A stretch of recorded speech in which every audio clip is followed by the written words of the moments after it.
الحمد لله نحمده ونستعينه ونستغفره ونؤمن به ونتوكل عليه ونعوذ بالله من شرور أنفسنا ومن سيئات أعمالنا. من يهده الله فلا مضل له ومن يضلله فلا هادي له. ونشهد أن لا إله إلا الله وحده لا شريك له.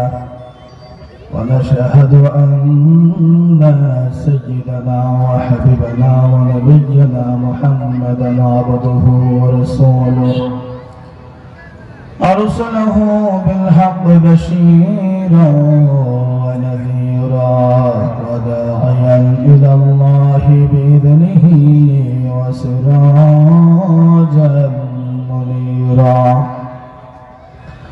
فقد قال الله تعالى في كلامه المجيد والفرقانه الحميد: أما بعد فأعوذ بالله من الشيطان الرجيم.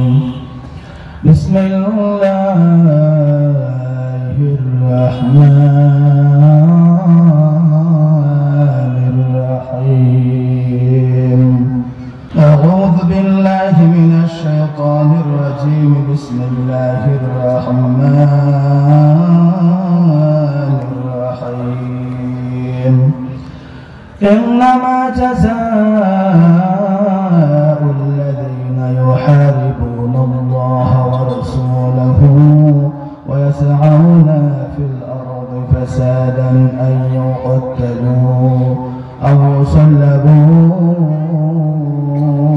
أو تقطع أيديهم وأرجلهم من خلاف أو ينفوا من الأرض ذلك لهم خزي في الدنيا ولهم في الآخرة عذاب عظيم.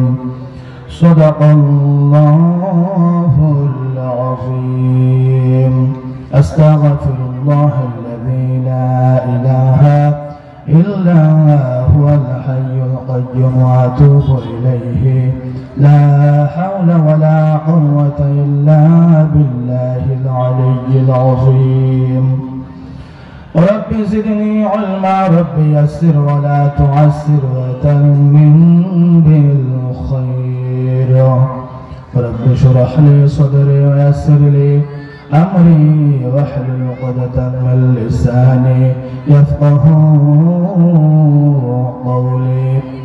إن الله وملائكته يصلون على النبي يا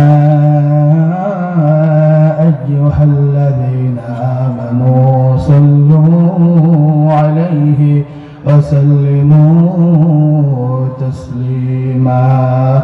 اللهم صل على سيدنا مولانا محمد وعلى آل سيدنا مولانا محمد. جل شرف اللهم صل على سيدنا مولانا محمد وعلى آل سيدنا مولانا محمد. আলহামদুলিল্লাহ রাব্বিল আলামিন। সম্মানিত হাজিরিন, আমার সময় অত্যন্ত কম। আমার পরে আরো দুজন আলোচক শ্রদ্ধেয় আলেমগণ আছেন, তারা আলোচনা করবেন, যার কারণে আমি ভূমিকা ছাড়াই আমার সংক্ষিপ্ত আলোচনা, গুরুত্বপূর্ণ মেন আলোচনাটাই আপনাদের সামনে তুলে ধরতে চাই। সম্মানিত হাজিরিন, তাফসীরুল কোরআন মাহফিল রায়পাড়ার যুবক ছেলেরা অনেক কষ্ট করে করেছেন। এই তাফসীরুল কোরআন মাহফিলে এসে আমরা যদি কোরআন থেকে কিছু শিখতে না পারি, কিছু জানতে না পারি, আমল করার মতো যদি কিছু না পাই, তাহলে এই তাফসীর মাহফিল করে আমাদের কোনো উপকার হবে না, সওয়াব হবে না। এজন্য দয়া করে অল্প কিছু কথা বলবো, আপনারা আমার কথার জবাব দিবেন। কোরআনুল কারীমটা এমন একটি কিতাব, এই কিতাব নিয়ে যারা গবেষণা করেছেন তারা কোরআনের মাহাত্ম্য, শ্রেষ্ঠত্ব, বরত্ব এবং আজিমাতকে তারা বুঝতে পেরেছেন। অনেক ইহুদি, অনেক খ্রিস্টান, অনেক হিন্দু পর্যন্ত কোরআনটা গবেষণা করতে গিয়ে বিস্ময়ে অভিভূত হয়ে গিয়েছেন। অনেকে মুসলমান হয়েছেন, অনেকে এখন পর্যন্ত কোরআনের উপরে গবেষণা করছেন। ভাইরা আমার, এইরকম একজন হিন্দু পণ্ডিত, ভারতের নবম রাষ্ট্রপতি কবি শঙ্কর দয়াল শর্মা, তিনি কোরআন নিয়ে গবেষণা করে এমন কিছু কথা বলেছেন যে কথাগুলো শুধুমাত্র আলেমদের জবান দিয়ে বের হয়। জোরে বলুন সুবহানাল্লাহ। তিনি কি বলেছেন শুনুন। কবি শঙ্কর দয়াল শর্মা বলছেন, আমল কি কিতাব থি दुआ की किताब बना दिया, समझने की किताब थी पढ़ने का किताब बना दिया। जिंदाओं का दस्तूर था, मुर्दाओं का मंसूर बना दिया। जो इल्म की किताबों थी उसे ला इल्मों की हद थमा दिया। কবি বলছেন এই কোরআন ছিল আমলের কিতাব, কিন্তু এটাকে কি করেছে? আপনার দোয়ার কিতাব বানিয়ে দিয়েছে। ঠিক কিনা ভাই? ঠিক না? কোরআনটা ছিল আমলের কিতাব, কিন্তু এই কোরআনটাকে দোয়ার কিতাব বানিয়ে দিয়েছে, দোয়া তাবিজের কিতাব বানিয়ে দিয়েছে। समझने की किताब थी पढ़ना, पढ़ने का किताब बना दिया। এই কোরআনটা ছিল অনুধাবন করার কিতাব, বোঝার কিতাব, কোরআন নিয়ে গবেষণার কিতাব, কিন্তু এটাকে স্কুল, কলেজ, মাদ্রাসার সিলেবাসের অন্তর্ভুক্ত পাঠ্যপুস্তক বানিয়ে দিয়েছে। মাদ্রাসার পাঠ্যপুস্তকের অন্তর্ভুক্ত করে ওর মধ্যে সীমাবদ্ধ করে দিয়েছে। জিন্দাও কা দস্তুর থা, মুর্দাও কা মনসুর বানা দিয়া। এই কোরআন এসেছিল জিন্দা মানুষের জীবন পরিচালনা করার জন্য, কিন্তু আমরা শুধুমাত্র এটাকে বাদ দিয়ে মৃত মানুষের জন্য শুধু কোরআন আমরা দোয়া দুরূদ পড়ে বক্স দিতে জানছি। কিন্তু জিন্দা মানুষের জন্য যে কোরআন এসেছিল, জিন্দা মানুষের জীবন উন্নত করার জন্য কোরআন এসেছিল, সেই কাজে আর আমরা কোরআনকে ব্যবহার করছি না। जो इल्म की किताब थी उसे ला इल्मों के हाथ थमा दिया। এই কোরআন ছিল জ্ঞান অর্জনের কিতাব, জ্ঞান বিজ্ঞানের মহাসমুদ্র, কিন্তু কি করেছে? এই কিতাবকে মূর্খদের হাতে ছেড়ে দিয়েছে। আমাদের মা বোনেরা, দাদিরা সুর করে শুধুমাত্র রমজান মাসে তেলাওয়াত করে, কিন্তু এই কোরআন জ্ঞানী মানুষরা পড়ে পড়ে আরো জ্ঞান অর্জন করবে, গোটা দুনিয়া পরিচালনা করবে, এই দিকে আমাদের নজর নেই। আরো বলছেন কবি, এই পণ্ডিত নবম রাষ্ট্রপতি ভারতে, তিনি আরো বলছেন, তসখীরে কায়নাত কা দর্স দেনে আয়ে থি, सिर्फ मदरसों का निसाब बना दिया। मुर्दा कौमों को जिंदा करने आए थी, मुर्दों को बख्शवाने फिर लगा दिया। घुरे फिरे একই কথা বলছেন, শুনে বলছেন, अरे मुसलमानों ये तुमने क्या किया।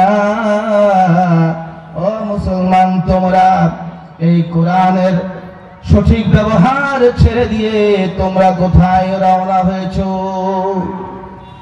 আমার ভাইরা, কোরআন সর্বশ্রেষ্ঠ আসমানি কিতাব আমরা বিশ্বাস করি। আমরা দাবি করি যে কোরআনকে আমরা বিশ্বাস করি। আমার সকলের দাবি, সবাই বলে হ্যাঁ আমি কোরআনকে ভালোবাসি, কিন্তু কাজের বেলায় আসেন দেখবেন যে আমরা কোরআনকে ভালোবাসছি না। সেটা কি? লক্ষ্য করুন, কোরআনের কথাগুলো, কোরআনের আদেশগুলো যখন আমরা প্রচার করে দিব, সবাই মানবে কিনা, আমল করবে কিনা, আমরা আজকে সেটা প্রমাণ করব। ভাইরা আমার, আপনারা বলুন তো, এই কোরআনুল কারীমের যতগুলো আদেশ এবং নিষেধ আমাদের সামনে আসবে, কোরআনের যতগুলো আলোচনা এবং বর্ণনা আমাদের সামনে আসবে, সবগুলো কি আমরা মেনে নিতে তৈরি আছি? সবাই তৈরি আছি? কে কে তৈরি আছেন হাত তোলেন। আচ্ছা, ইনশাআল্লাহ তাআলা এবার দেখবো। আমি আজ পর্যন্ত যত জায়গায় আলোচনা করেছি, জুম্মার দিনে, দোয়ার মাহফিলে, ওয়াজ মাহফিলে, অনেক সময় অনেক মুসলমান, অনেক জনতার মধ্যে অনেকেই রাজি হয়নি কোরআনের প্রতি আমল করতে, তারা ক্ষিপ্ত হয়ে গিয়েছে। কোরআন কি বলছে দেখুন। আল্লাহর কোরআন আমাদেরকে বলছে আমানতের হেফাজত করতে। আমানত কত প্রকার আল্লাহ কোরআনে বলেছেন। আল্লাহর কোরআন আমাদেরকে বলছে ইসলামী দল ছাড়া অন্য কোন দল করা, বলেন অন্য কোন দল করা যাবে না। এই কথা আমরা কি মানতে প্রস্তুত? সবাই বলেন। অনেক মানুষ আছে হুজুরকে ভালোবাসে, ইমামকে ভালোবাসে, কোরআনকে ভালোবাসার দাবি করে, কিন্তু যখন আল্লাহর কোরআন বলছে যে ইসলামী দল ছাড়া, আল্লাহর দল ছাড়া, কোরআনের দল ছাড়া অন্য কোন দল করা যাবে না, তখন বলে ইমাম সাহেব, মাওলানা সাহেব রাজনীতির কথা বলছেন। ভাইরা আমার, বলে কিনা? মসজিদগুলোতে হাজার হাজার বাড়ি যুক্তি উচ্চারিত হয়েছে যে মসজিদে রাজনীতির কথা বলা যাবে না। আরে বেটা, মসজিদে রাজনীতির কথা বলা যাবে না, তোমার বাপের কথা বলা যাবে? ইসলামী দল ছাড়া অন্য কোন দল করলে কি হবে? আল্লাহ পাক রব্বুল আলামিন সূরা হাজাবের মধ্যে বলে দিয়েছেন। শুনুন কি বলছেন। আল্লাহ পাক রব্বুল আলামিন বলছেন, ইয়াউমা তুকাল্লাবু উজুহুহুম ফিন নারি ইয়াকুলুনা ইয়া লাইতানা আতা'না আল্লাহ ওয়া আতা'না আর-রাসূলা وقالوا ربنا إنا أطعنا سادتنا وكبراءنا فضلونا السبيلا।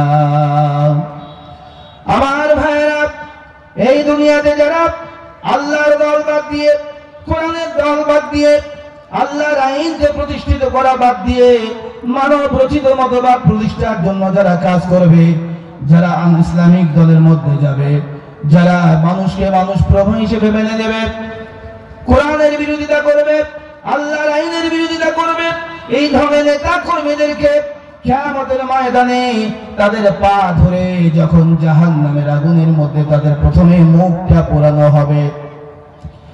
ইয়াউমা তুকাল্লাবু উজুহুহুম, উজুহুহুম মানে তাদের মুখমণ্ডল, বলে উজুহুম মানে তাদের মুখমণ্ডল।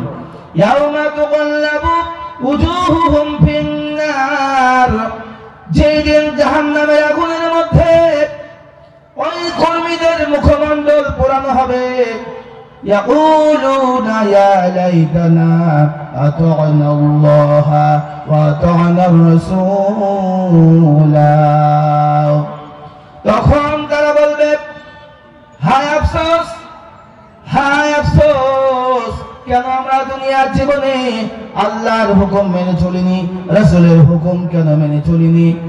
আতা'না আল্লাহ ওয়া আতা'না আর-রাসূলা ওয়া ক্বালু রাব্বানা ইন্না আতা'না সাদাতানা ওয়া কুবরা'ানা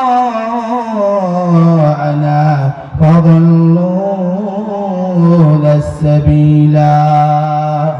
কি করেছিল, কোন কাজ করার কারণে জাহান্নামে আসতে হলো, সে নিজেরাই বলবে ইন্না আতা'না, আমরা ইত্তেবা করেছিলাম, তাবেদারি করেছিলাম, সাদাতানা, দুনিয়ায় পথ হারা পথভ্রষ্ট নেতাদের আনুগত্য করেছিলাম। কোরআনের ভাষা সাদাতানা, আমরা দুনিয়ায় অন্য নেতাদের আনুগত্য করেছিলাম, ওয়া কুবরা'ানা, এবং গডফাদারদের আনুগত্য করেছিলাম। ভাইরা আমার, এই কোরআন থেকে বুকে হাত দিয়ে বলুন, আওয়ামী লীগ করলে, অন্য কোন দল করলে তাদের পরিণতি এই আয়াতের আলোকে তাদের কথা ইঙ্গিত করছে কিনা বলেন। আপনি পড়েন, কোরআন খুলে সূরা হাজাব খুলে নিজে আগে পড়েন, তারপরে আমার প্রতিবাদ করেন।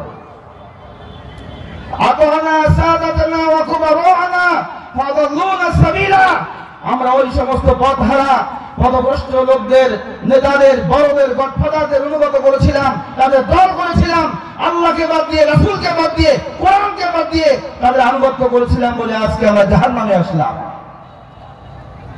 আর জাহান্নামে শাস্তি ভোগ করা অবস্থায়, শাস্তি ভোগ রত অবস্থায় বলবে, রব্বানা আতিহিম দুআফাইন মিনাল আযাবি ওয়ালআনহুম লা'নান কাবীরা। হে আল্লাহ, ও মাবুদ, তুমি আমাদেরকে ইসলামী দল ছাড়া মানব রচিত মতবাদের পেছনে দৌড়ানোর কারণে, পথহারা পথভ্রষ্ট নেতাদের তাবেদারি করার কারণে আমাদেরকে জাহান্নামে শাস্তি দিচ্ছ। মাওলা গো, আমাদেরকে যে শাস্তি দিচ্ছ তার চাইতে দ্বিগুণ শাস্তি তুমি আমাদের নেতাদেরকে দাও। সূরা আহজাব খুলে দেখবেন আমার ভাইরা। এজন্য আমি আপনাদেরকে বলে গেলাম, অল্প সময় আমার ভাইরা, আমার কোরআন ছাড়া, ইসলামী দল ছাড়া মানব রচিত মতবাদের দিকে, জাতীয়তাবাদের দিকে, ধর্মনিরপেক্ষ মতবাদের দিকে, জাহিলিয়াতের দিকে যারা দৌড়াচ্ছেন, ছুটছেন, মনে রাখবেন এই দুনিয়ার জিন্দেগি শেষ হয়ে যাওয়ার পরে কবরের জীবনে, আলেমে বারযাখের জীবনে আফসোস করতে হবে, কিয়ামতের ময়দানে আফসোস করতে হবে, হাসরের ময়দানে আফসোস করতে হবে, এমনকি জাহান্নামের আগুনে পতিত হওয়ার পরেও ওই আফসোস সারা জিন্দেগি করতে হবে। আমার ভাইয়েরা, এখন আসলে ইসলামী দল করলেই কি জান্নাত পাওয়া যাবে? অনেকে বলে জামাত ইসলাম করলেই কি জান্নাত পাওয়া যাবে? হ্যাঁ ভাইয়েরা আমার, আপনার নিয়াত যদি বিশুদ্ধ হয়, খাঁটি নিয়াতে ইখলাস যদি থাকে, দিন কায়েমের জন্য যদি আপনি জামাত ইসলামের মধ্যে কাজ করেন, আপনি যদি পরিশ্রম করেন, কোরআনের আইনকে প্রতিষ্ঠিত করার জন্য যদি কাজ করেন, নিয়াতের মধ্যে যদি গলদ না থাকে, নিয়াতের মধ্যে যদি গলদ থাকে, কোন নেতা হওয়ার জন্য, আমির হওয়ার জন্য, ইসলামী ব্যাংকে চাকরি পাওয়ার জন্য, জামাতের আমিরের মেয়েকে বিয়ে করার জন্য, যে কোনো বদনিয়াত যদি থাকে, সারা বাংলাদেশে যত মানুষই আমাদের দিনের জন্য কাজ করে, সবার চাইতে যদি বেশি কাজ করেন, তারপরেও জামাত ইসলাম করেন, তাবলীগ জামাত করেন, ইসলামী শাসনতন্ত্র করেন, বদনিয়াতের কারণে আপনাকে সবার আগে জাহান্নামে নিক্ষিপ্ত হতে হবে। কিন্তু নিয়াত যদি শুদ্ধ থাকে, যদি ভুল হয়ে যায়, ভ্রান্তি হয়ে যায়, যদি সগীরা কবিরা কিছু গুণ অনিচ্ছাকৃতভাবে হয়ে যায়, আল্লাহ ক্ষমা করে দেবেন। এর দলিল কোরআনুল কারীমে, সিরাত গ্রন্থে অনেকগুলো আছে। সংক্ষেপে বলি, এর আগে আমি আপনাদেরকে বলেছিলাম, খালিদ বিন ওয়ালিদ এক যুদ্ধের ময়দানে গিয়েছেন, কোন এক কারণে রাগান্বিত হয়ে কাফেরদেরকে বন্দী করে তার মুসলমান সৈন্যদেরকে বললেন, একজন করে কাফের ধরো আর নিজ নিজ কাফেরকে কতল করো। আব্দুর রহমান ইবনে আওফ বাধা দিয়ে বললেন যে না, আমার নবী সাইয়েদনা মুহাম্মদ রাসূলুল্লাহ সাল্লাল্লাহু আলাইহি সাল্লাম আমাদেরকে, বন্দীদেরকে হত্যা করতে নিষেধ করেছেন। যুদ্ধের ময়দানে যুদ্ধরত অবস্থায় যত বড় কাফেরদের মারো, কিন্তু যখন তোমার হাতে কোন কাফের বন্দী হয়ে যাবে, তখন তাকে মারা যাবে না, হত্যা করা যাবে না। খালিদ বিন ওয়ালিদের কথা মতো কেউ কেউ বন্দীদেরকে হত্যা করলো, আর আব্দুর রহমান বিন আওফের কথা অনুযায়ী কেউ কেউ বন্দীদেরকে হত্যা না করে ফিরে এসে রাসূল করিম সাল্লাল্লাহু আলাইহি সাল্লামকে বিবরণ সবকিছু জানালেন। আল্লাহর নবী আসমানের দিকে দুহাত তুলে বললেন, ও মাবুদ, আমার খালিদ বিন ওয়ালিদ যে ভুল করেছে, এই ভুলের জন্য আমি তোমার কাছে ক্ষমা চাই, এই ভুলের জন্য আমি দায়ী নয়। ও মাবুদ, তুমি আমার খালিদ বিন ওয়ালিদকে ক্ষমা করে দাও। বলুন সুবহানাল্লাহ। আমার ভাই এবার বলেন তো, দুনিয়ার কোন মানুষ কি বলতে পারবে এই খালিদ বিন ওয়ালিদ ওই ভুল করার কারণে জাহান্নামে যাবেন? সবাই বলেন, বলতে পারবে? বলেন, বলতে পারবে? ভাইরা আমার, ঠিক তেমনি আপনি ইকামত দ্বীনের জন্য যদি কাজ করেন, নিয়াত যদি শুদ্ধ হয়, কোন ভুল যদি হয়েও যায়, আল্লাহ পাক অবশ্যই আপনাকে ক্ষমা করে দিবেন। আমার ভাইয়েরা এবারে আসুন, আপনি যখন রাতের বেলায় ঘুমাতে যান, দরজা লাগিয়ে দিয়েছেন, জানালা লাগিয়ে দিয়েছেন, এমন সময় আপনি দেখতে পেলেন ঘরের মধ্যে এক জোড়া সাপ ঘুরে বেড়াচ্ছে, গোখরা সাপ, যাকে আমরা বলি গমা সাপ। এই গমা সাপ ঘরের মধ্যে রাউন্ড দিচ্ছে, ঘুরে বেড়াচ্ছে। আমার ভাইরা বলুন তো, ওই গোখরা সাপ, বিষধর সাপকে রেখে কি আপনি ঘরের মধ্যে ঘুমাতে পারবেন? জোরে বলেন। আপনারা রাগ করছেন নাকি আলোচনা ভালো লাগছে না? ভালো না লাগলে সমস্যা নাই। আমার পরে আরো দুজন জাদ্রের এবং আন্তর্জাতিক খ্যাতি সম্পন্ন বক্তা আছে, তাদের বক্তব্য শুনলে আপনাদের গরম ধরে যাবে, সমস্যা নাই। ভাইরা আমার, একটু জবাব দিবেন। জবাব না দিলে আমারও মন খারাপ হবে, আমার জবান থেকে কথা বের হবে না। ঘরের মধ্যে যদি বিষধর দুইটা সাপ দেখতে পান, ঘুমাবেন। এমন সময় দরজা জানালা বন্ধ করেছেন, ওই সাপকে না মেরে, না পিটিয়ে, না হত্যা করে ঘুমাতে পারবেন? ভাইরা আমার, আমাদের এই সুন্দর সুজলা সুফলা স্বাধীন বাংলাদেশে কয়েকটা বিষধর সাপ আছে। আপনারা রাগ করবেন না। যারা এতদিন আওয়ামী লীগ করেছেন, আওয়ামী লীগ ক্ষমতায় থাকার সময় আমি একজন করে পার্সোনাল করে ধরতাম, একটা লিডারকে পার্সোনাল আলাপে গিয়ে বলতাম, ভাই কেন আপনি আওয়ামী লীগ করেন? আওয়ামী লীগ করলে আপনার এই ভুল হবে, এই গতি হবে, আর এই ক্ষতি হবে। আমি বলেছি, এই আইপাড়াতে বলে গিয়েছি, ওই সমস্ত ব্যক্তিদের সামনে আমি বলতে পারবো। আজও বলছি, যে আওয়ামী লীগ করেছেন, আল্লাহর কাছে তওবা করেন। এখনো যাদের দিলের মধ্যে আওয়ামী লীগের মহব্বত আছে, মন থেকে মহব্বতের সকল নাম নিশানা মুছে ফেলে দেন। কারণ ভারতের বিরুদ্ধে আল্লাহর নবী কথা বলে গেছেন, এই হিন্দের বিরুদ্ধে আল্লাহর নবী কথা বলে গেছেন। হিন্দের বিরুদ্ধে যারা যুদ্ধ করবে, তাদের জন্য নবীজি জান্নাতের শুভ সংবাদ দিয়ে গেছেন, বলেন সুবহানাল্লাহ। ভাইরা আমার, যুদ্ধ কাদের বিরুদ্ধে করতে বলেন আল্লাহ তাআলা? বন্ধুর বিরুদ্ধে না শত্রুর বিরুদ্ধে? বলেন তো। শত্রুর বিরুদ্ধে। ভারতের বিরুদ্ধে যুদ্ধ করে এক ধর্মীয় যুদ্ধ হবে আখিরি জামানায়। ওই যুদ্ধের ময়দানে যে অংশগ্রহণ করবে, ওই যুদ্ধে কেউ যদি শাহাদাত বরণ করে, সে জান্নাতি হবে, শহীদ হবে। আর যদি বিজয়ীর বেশে ফিরে আসে, তাহলে সে গাজী হয়ে ফিরবে, বলেন সুবহানাল্লাহ।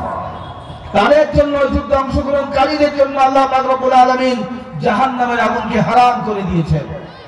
তাহলে এই হিন্দ মানে ভারত, এই ভারতের বিরুদ্ধে যুদ্ধের জন্য প্রস্তুতি নিতে বলেছেন নবীজি। এই ভারতের বিরুদ্ধে সতর্ক থাকতে বলেছেন। এই ভারত হচ্ছে একটা বিষধর সাপ। আর এই ভারতকে সাহায্য করছে যারা, দিনে রাতে সকল প্রকার তথ্য দিয়ে, সংবাদ দিয়ে তাদের পাথে গোলামি করছে যারা, এরাও আরেকটা বিষধর সাপ। আরেকটা বিষধর সাপ এই সময় জেগে উঠেছে। এই বিষধর সাপের নাম কি? ইসকন। 1966 সালে প্রতিষ্ঠিত হয়েছে আমেরিকায়। সেই ইসকন আজ মাথা চাড়া দিয়ে উঠেছে। আপনার গোয়েন্দা বিভাগের লোকেরা বলছে, এই ইসকন, এরা চায় অখণ্ড ভারতের অন্তর্ভুক্ত করতে চায় বাংলাদেশকে। এই বাংলাদেশ থেকে গোটা সকল মুসলমানকে নিশ্চিহ্ন করে দিতে চায় তারা। আমার ভাইরা, এমন সময় যদি আমরা ঈমান আমলের পথে জাগ্রত হওয়া বাদ দিয়ে ঘুমিয়ে থাকি, তাহলে সামনে কঠিন দিন আমাদের কাছে আসছে। এমনও হতে পারে, আমরা যদি সজাগ না থাকি, সাবধান না হই, তাহলে এমন হতে পারে বাংলার ঘরে ঘরে ঢুকে হিন্দু সৈন্যরা, ইসকনের সদস্যরা ঘরে ঘরে ঢুকে নির্যাতন করবে। এজন্য আমার ভাইয়েরা, কিভাবে সাবধান হব, সতর্ক হব? সময় তো হাজিরিন, এজন্য আমাদেরকে ঘুমিয়ে থাকলে চলবে না। আমরা ঘুমিয়ে আছি, 5 ওয়াক্ত নামাজটা ঠিক মতো করি না। আল্লাহর কোরআন কি বলছে সেটা আমরা জানার চেষ্টা করি না। ইকামাতে দ্বীনের জন্য বাংলার জমিনকে সকল প্রকার জুলুম, নির্যাতন, অন্যায়, অত্যাচার, সুদ, ঘুষ, জেনা, ব্যভিচার দূর করার জন্য যারা কাজ করছেন, তাদের সঙ্গে আমরা শত্রুতা করছি, তাদের বিরোধিতা করছি। এই বিরোধিতার ফল এমন হবে যে আমাদের রক্ত দিয়ে আমাদের এই ভুলের মাসুল দিতে হবে। এই জন্য দেখুন, খুব সুন্দর গেয়েছেন মুহিব খান, আমার ভালো লেগেছে। আমি আপনাকে অল্প করে শোনাচ্ছি, শুনুন। বিজয়ের 50 ফিরিলেও মুক্তি মেলেনি আজও, কমেনি শোষণ পীড়ন, এখনো দমেনি শোষক রাজো। হে তরুণ, তুমি ঘুমিও না, শেষ হয়নি তোমার কাজও। তুমি নতুন দিনের মুক্তি সেনানী, যুদ্ধের সাজে সাজো। তুমি বাঁচাও তোমার জাতি, তুমি সাজাও তোমার দেশ, তুমি প্রজন্মের মুক্তিযোদ্ধা, যুদ্ধ করো না শেষ। ভাইরা আমার বলুন ঠিক কিনা? আমার ভাইরা ঘুমিয়ে থাকলে হবে না। কবি বলছেন, আজ অন্ন বস্ত্র শিক্ষা শাস্ত্র পাইনি তোমার জাতি, ওরা দুর্নীতি আর সন্ত্রাস করে ফুলে ওঠে রাতারাতি, ওরা ক্ষমতায় বসে অবিরাম কষে জনতার পেটে লাথি, দেখো অন্যায় আর অনাচারে সারা সমাজ উঠেছে মাটি। আজ বিদেশি প্রভুর ইশারায় চলে দেশের রাজনীতি, চলে অর্থনীতির ভেদাভেদ আর বিজাতির সংস্কৃতি। তুমি সংগ্রামী হয়ে দূর করো সব সংশয় আর ভয় ভীতি, করো উন্নতশীল এ জাতির গণ মানুষের সম্প্রীতি। করেছে শাসন করেছে শোষণ ব্রিটিশ জালিম পাক হানাদার সেনা, এখনো শোষণ করে যারা তারা তোমাদের খুব চেনা। জিজ্ঞেস করো এ দেশটা কি তাদের বাপের টাকায় কেনা, তুমি জনতার হয়ে ক্ষমতাসীনের বুঝে নাও রে না দেনা। এই সুজলা সুফলা দেশটি তোমার স্বাধীন জন্মভূমি, কোন বড় শক্তির দাসত্ব আজ কেন মেনে নেবে তুমি? তুমি নাই অগ্নি শিখা, তুমি জালিমের বিভীষিকা, তুমি সত্যের পতাকাবাহী, তুমি মিথ্যার জবানিকা। হে তরুণ তুমি ঘুমিও না, শেষ হয়নি তোমার কাজ। বলতে পারবেন না? একটু বলেন, জোশ আসুক, শীতের দিন একটু গরম লাগবে, বলেন। হে তরুণ তুমি ঘুমিও না, শেষ হয়নি তোমার কাজ। তুমি নতুন দিনের মুক্তি সে জানি যুদ্ধের সাজে সাজো, বিজয়ের 50 পেলেও মুক্তি মেলেনি আজ, কমেনি শোষণ বিরম এখনো দমনি শোষক রাজ। ভাইরা আমার, এজন্য আসুন কোরআন হাদিস থেকে যারা দূরে সরে আছি, ইকামাতে দ্বীনের পথে একদল সৈনিক কাজ করে যাচ্ছে, এখনো যারা পথ থেকে দূরে সরে আছি, আসুন এই ইকামাতে দ্বীনের পতাকা তলে আমরা শামিল হয়ে ঐক্যবদ্ধ হয়ে দ্বীন কায়েমের জন্য একটু কাজ করি এবং সামনের দিকে এগিয়ে যাই। সকল মুসলমান যদি ঐক্যবদ্ধ হয়ে বাতিলের বিরুদ্ধে আমরা দাঁড়িয়ে যাই, তাহলে দেখবেন বাতিল অত্যন্ত দুর্বল হয়ে যাবে এবং ভারত বলেন, ইসকন বলেন, ইসলামের কোন শত্রু আমাদের গায়ে কাজ করার সাহস পাবে না। ভাইরা আমার, আল্লাহ পাক রব্বুল আলামিন বলেছেন, এই যে গত 17 বছরে যারা এই দেশকে নিঃশেষ করে দিয়েছে, সৎ এবং প্রতিষ্ঠা আলেমদেরকে যারা মেরে চুরমার করে দিয়েছে, অসংখ্য আলেমদেরকে যারা শহীদ করে দুনিয়া থেকে বিদায় করে দিয়েছে, আল্লাহর কোরআন কি বলছে? আল্লাহর কোরআন কি বলছে? তাদেরকে সম্পূর্ণরূপে ক্ষমা করে দাও। আল্লাহর কোরআন তা বলে, দেখুন আল্লাহর কোরআন কি বলছে। আল্লাহ পাক রব্বুল আলামিন বলেন, ইন্নামা জাযাউল্লাযীনা يحاربون الله ورسوله ويسعون في الأرض فسادا أن يقتلوا أو يصلبوا أو تقطع أيديهم وأرجلهم من خلاف أو ينفوا من الأرض ذلك لهم خزي في الدنيا ولهم في الآخرة عذاب عظيم। আল্লাহ রাব্বুল আলামিন বলেন, নিশ্চয় যারা আল্লাহর বিরুদ্ধে যুদ্ধ করেছে, রাসূলের বিরুদ্ধে যুদ্ধ করেছে আর দুনিয়ায় ফাসাদ সৃষ্টি করেছে। আমার ভাইরা বলুন তো একটু এদিকে তাকান। আল্লাহ, আমার ভাইরা, আল্লাহ বলছেন যারা আল্লাহর বিরুদ্ধে যুদ্ধ করেছে, আল্লাহর বিরুদ্ধে কি যুদ্ধ করা যায়? আমার ভাইরা, আল্লাহ দলের বিরুদ্ধে, আল্লাহ ওনাদের বিরুদ্ধে যুদ্ধ করা মানে আল্লাহর বিরুদ্ধে যুদ্ধ করা। রাসূলের পথে যারা চলে, আল্লাহর জমিনে যারা আল্লাহর দ্বীনকে কায়েম করতে চায়, যারা কোরআনের রাজ কায়েম করতে চায়, তাদের বিরুদ্ধে যুদ্ধ করা মানে আল্লাহর বিরুদ্ধে যুদ্ধ করা, রাসূলের বিরুদ্ধে যুদ্ধ করা। ওয়াসাউনা ফিল আরদি ফাসাদা, আর যারা দুনিয়ার জমিনে ফাসাদ সৃষ্টি করে, ফাসাদ সৃষ্টি করে মানে ইসলাম বিরোধী যত কর্মকাণ্ড, জুলুম, নির্যাতন, অন্যায়ের পথে চলা, অন্যায়কে সমর্থন করা। আল্লাহ তাআলা বলেছেন, এরা সবাই ফাসাদ সৃষ্টিকারী। যারা এই অন্যায়গুলো করবে, আল্লাহর বিরুদ্ধে যুদ্ধ করবে, রাসূলের বিরুদ্ধে যুদ্ধ করবে, দুনিয়াতে এই জমিনে আল্লাহ বিলাদের মধ্যে, দেশের মধ্যে যারা অশান্তি সৃষ্টি করবে, আল্লাহ পাক রব্বুল আলামিন বলেছেন, পেছন দিক থেকে তাদের হাত কেটে দাও, তাদের পা কেটে দাও। ذلك لهم خزي في الحياة الدنيا ولهم في الآخرة عذاب عظيم আল্লাহ পাক রব্বুল আলামিন বলছেন এটা হলো তাদের দুনিয়া, এটা হলো তাদের দুনিয়ার লাঞ্ছনা। তার মানে তাদেরকে